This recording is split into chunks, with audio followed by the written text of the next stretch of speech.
Hello friends welcome to my YouTube channel Progress Study Point. Friends, UP NHM की 17,000 plus vacancies के important question answer series में ये video है part number 7 और इसमें आप देखेंगे ह्यूमन एनाटॉमी यानी मानव शरीर संरचना और उसके कार्य के बारे में।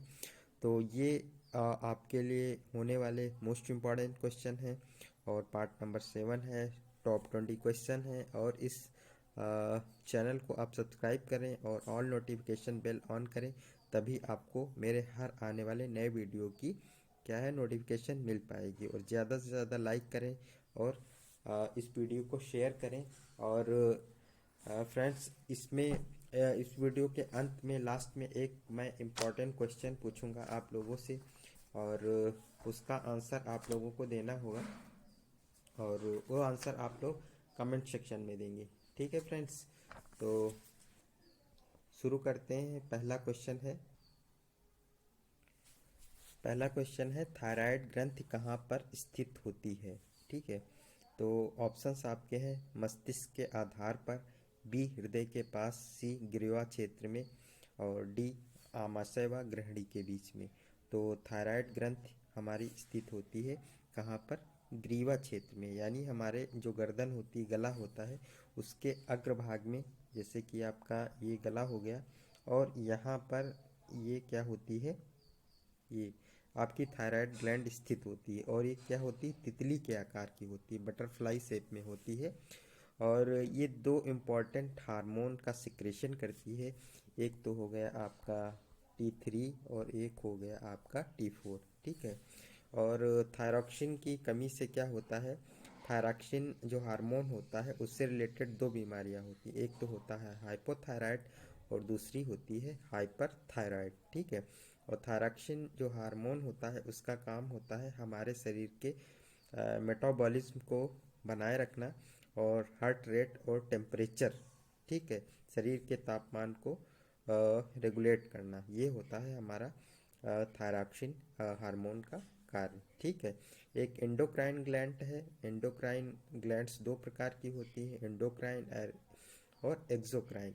एंडोक्राइन को हिंदी में अंतःस्रावी कहते हैं और एक्सोक्राइन को बहिस्रावी ग्रंथि कहते हैं। ठीक है, तो थायराइड ग्लैंड क्या है, एक एंडोक्राइन ग्लैंड है।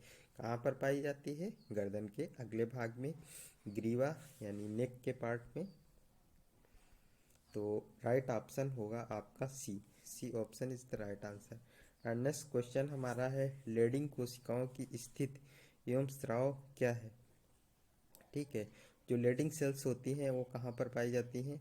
अंडाशय, एस्ट्रोजन, बी यकृत कोलेस्ट्रॉल, सी अग्न्याशय ग्लूकोगैन एंड डी वुड्स टेस्टोस्टेरोन। ठीक है, तो जो लेडिंग सेल्स होती हैं वो कहाँ पर पाई जाती हैं?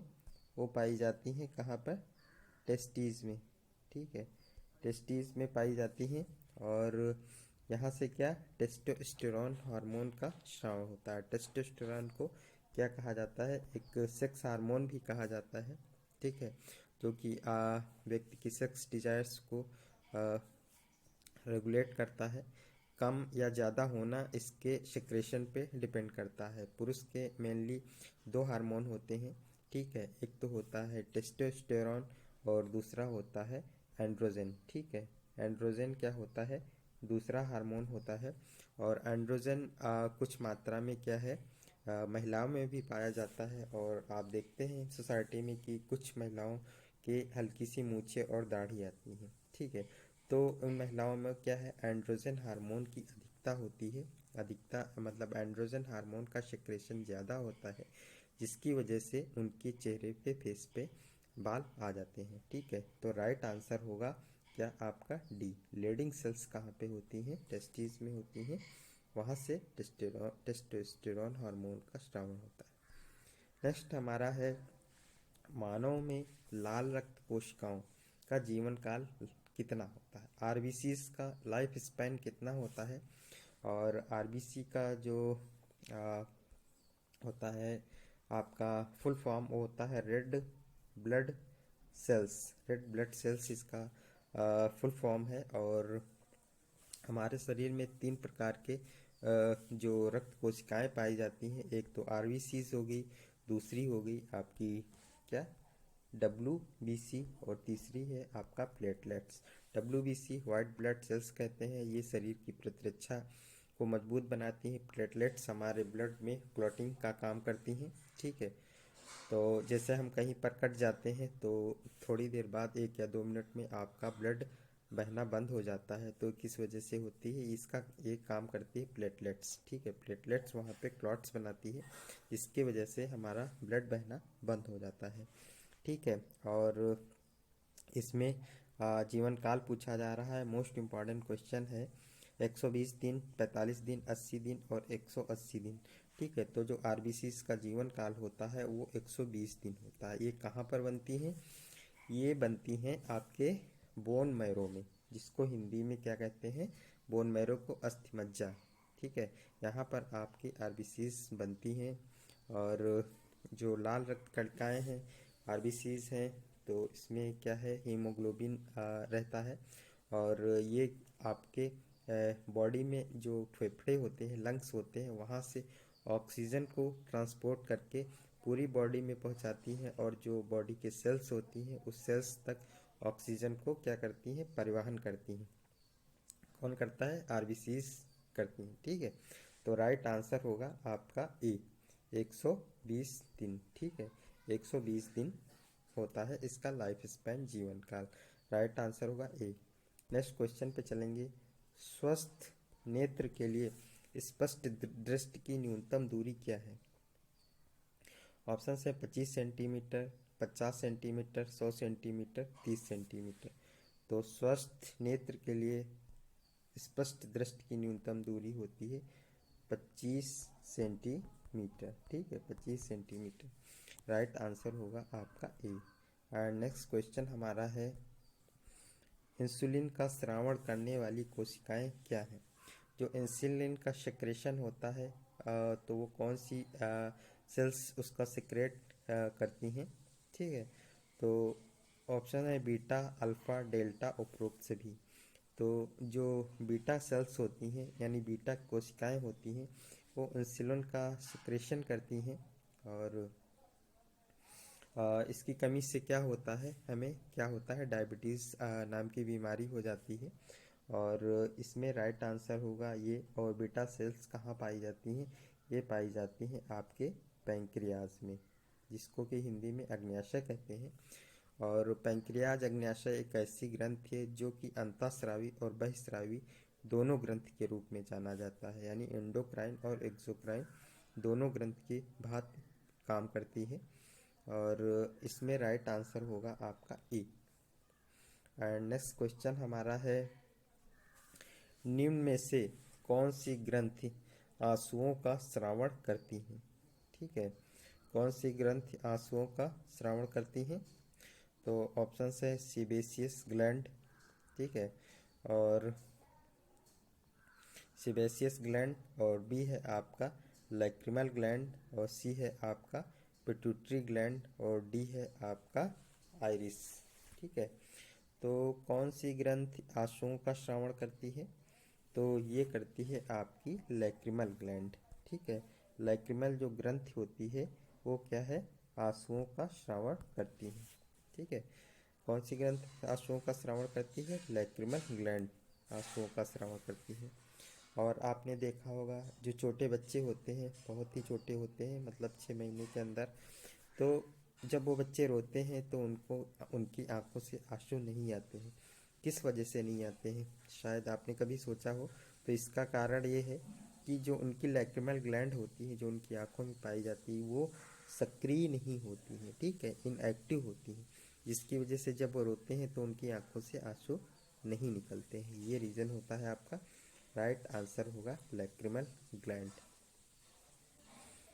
और एक इम्पॉर्टेंट क्वेश्चन इसी से और है कि जब हम सुबह जगते हैं, ठीक है, तो हमारी आँखों में या फिर दिन में तो कीचड़ आँखों में निकलता है, तो उसके लिए कौन सी ग्रंथि जिम्मेदार होती है? ये होती है मीबोबियन ग्लैंड, मीबोबियन ग्लैंड।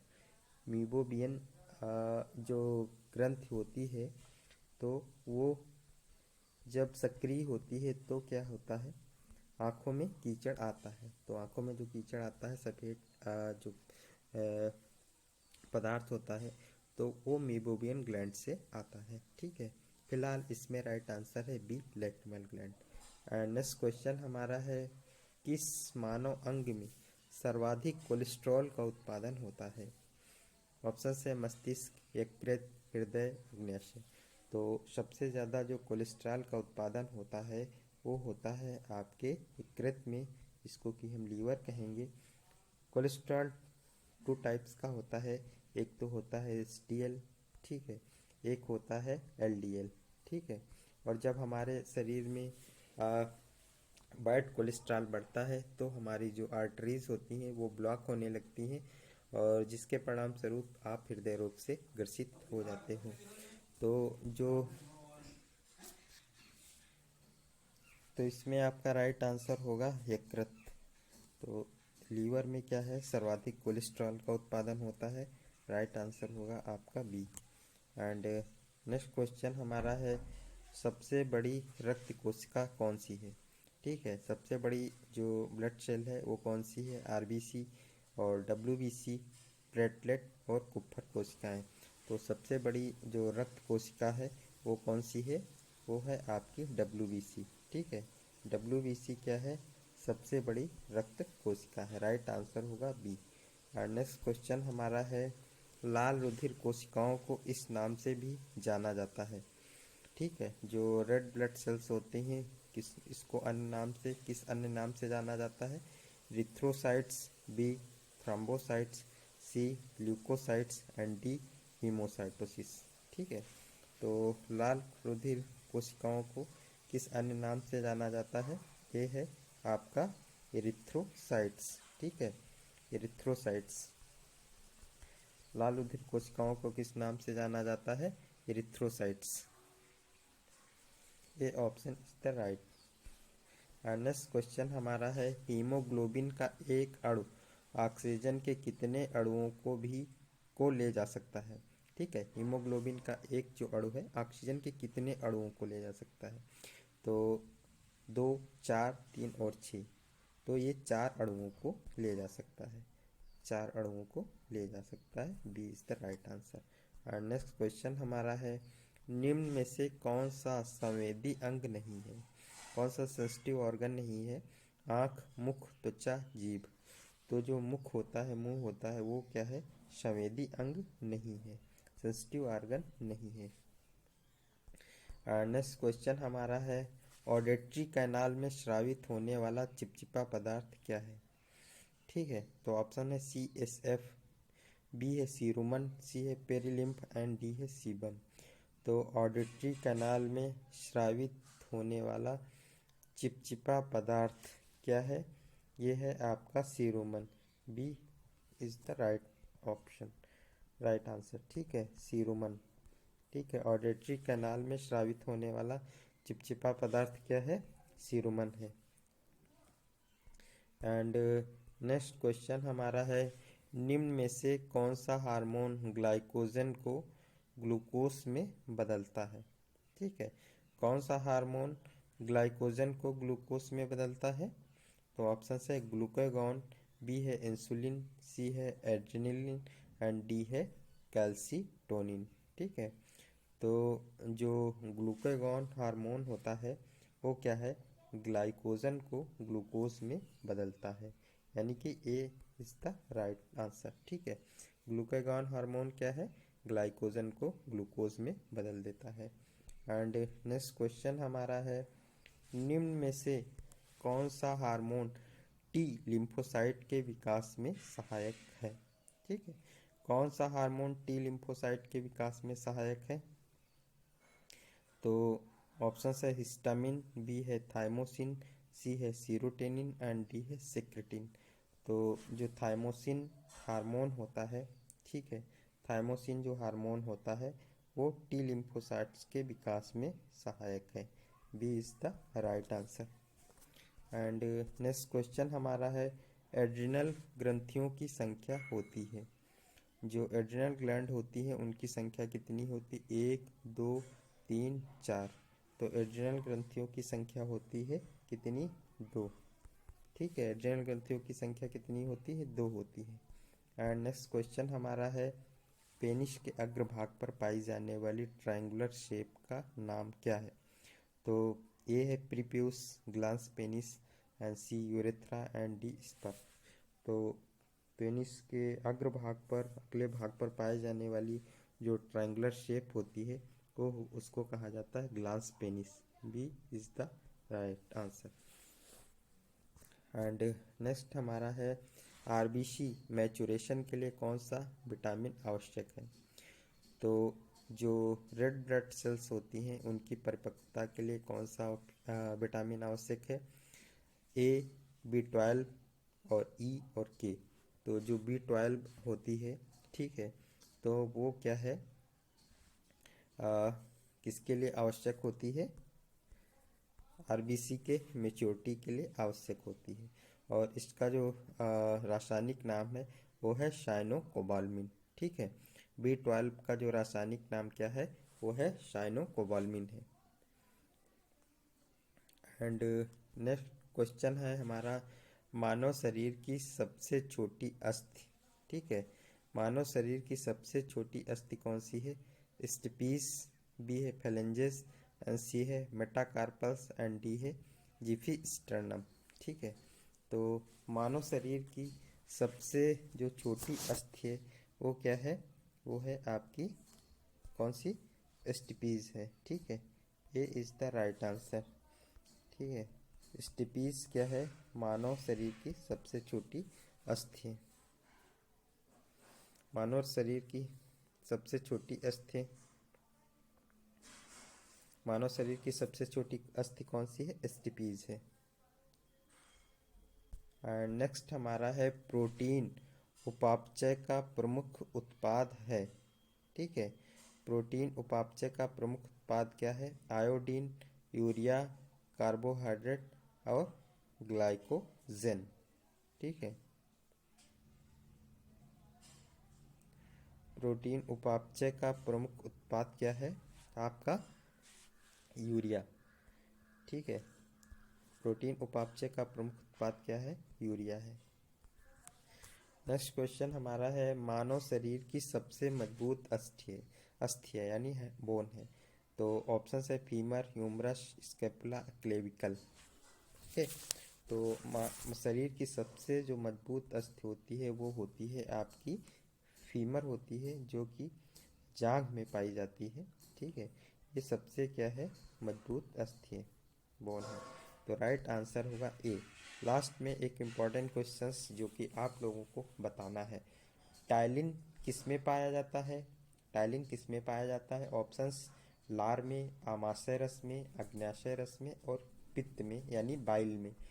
फिर से एक बार, टाइलिन कहाँ पर पाया जाता है? लार में, आमाशय रस में, सी है अग्न्याशय रस में, एंड डी है पित्त में। ठीक है, यानी कि बाइल में। तो राइट आंसर क्या होगा आप लोग कमेंट सेक्शन में प्लीज़ ज़रूर बताइए। इसी बहाने आपका एक इम्पॉर्टेंट क्वेश्चन तैयार हो जाएगा। और जो भी क्वेश्चंस हैं आपके होने वाले एग्ज़ाम के लिए मोस्ट इम्पॉर्टेंट हैं। और ऐसी ही वीडियोस आपको एग्ज़ाम तक मिलते रहेंगे। मेरा पूरा उद्देश्य यही कि आप लोगों को इस एग्ज़ाम में सक्सेस ज़रूर मिले। ठीक है फ्रेंड्स। तो नेक्स्ट वीडियो में इम्पॉर्टेंट टॉपिक के साथ मिलते हैं। और जो मैंने क्वेश्चन पूछा है उसका आंसर आप लोग प्लीज़ ज़रूर दीजिएगा। Thank you so much for watching my video.